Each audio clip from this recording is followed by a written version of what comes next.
same question I asked Sean about the smaller guards.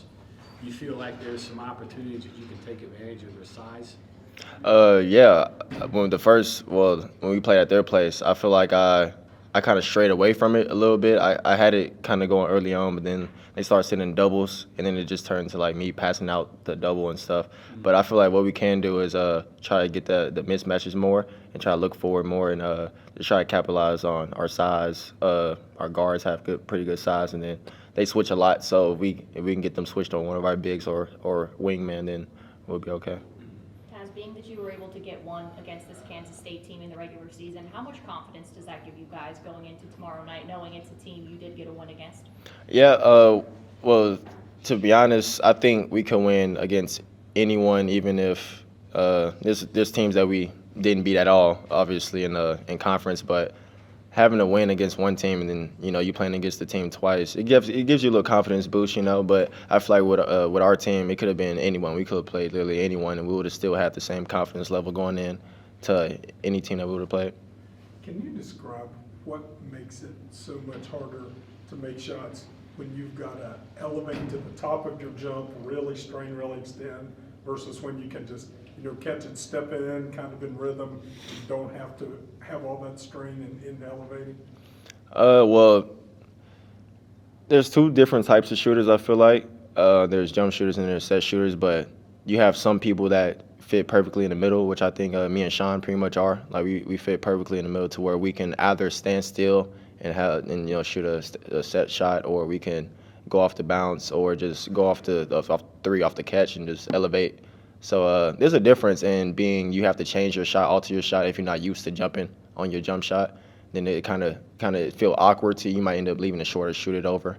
So it's definitely a difference between both the shooters. Does it change your timing a little bit, like you're releasing a little later, waiting until you get to the top of your Yeah, it changes your timing, but I feel like I do a good job at working on different types of releases when I'm working out, because you're not going to end up shooting the same shot all the time. You might have to adjust to closeouts because there's a lot of taller people guarding me, so I know I have to elevate and get the shot up, have a straight arm going, shooting high. So it's a little different, but if you work on it enough, it won't bother you as much. Excited to soak in the full atmosphere here again. Yeah. First time for you too, right? Yeah. First year, COVID shut down last year, limited fans. And so, it's going to be good for all of us, I feel like. I'm really especially excited for the freshmen and then the newer guys that really hasn't experienced the Big 12, atmosphere, the Big 12 conference tournament atmosphere. You see guys walking in recording all the stuff they got off teams and the graphics and stuff going on. So it's like, okay, like they're going to be ready. We're going to be ready. Our seniors, the people who this very well could be our last game. Hope it's not, but I'm excited for all of us. I think we're going to come out and play with a lot of energy. And think back to 2 years ago, how surreal that was, being in the hotel and all of a sudden saying, hey, we're going home. Yeah, it was crazy. We ended up making TikToks because we was bored.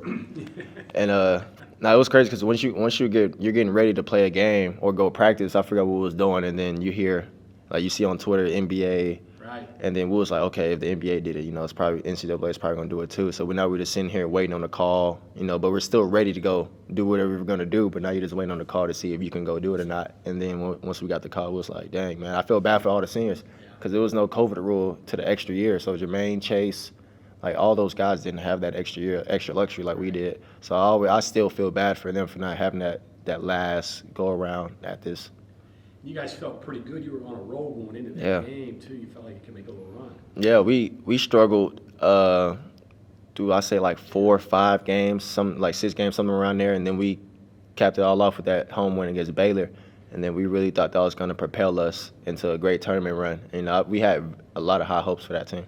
Last thing here, do you when you have the teams that are playing in the first game, it means that they didn't have the seasons that they expected. You guys didn't, Kansas State didn't. Do you think it's a matter of which team wants to stick around and play? Could be as much as anything with tomorrow's game? Yeah, I feel like you can have teams to where it's like, okay, we don't think that we can go far, so we might as well get out of this tournament early so we can just end the season and go on. That's not us. We strongly feel like we can win this whole thing. We played everybody. We know we can compete with anybody. It all just comes into a matter of finishing games and knowing game plan and paying attention to detail and all that. So we're definitely not one of those teams to where we don't think that we can win. We definitely feel and think we can win.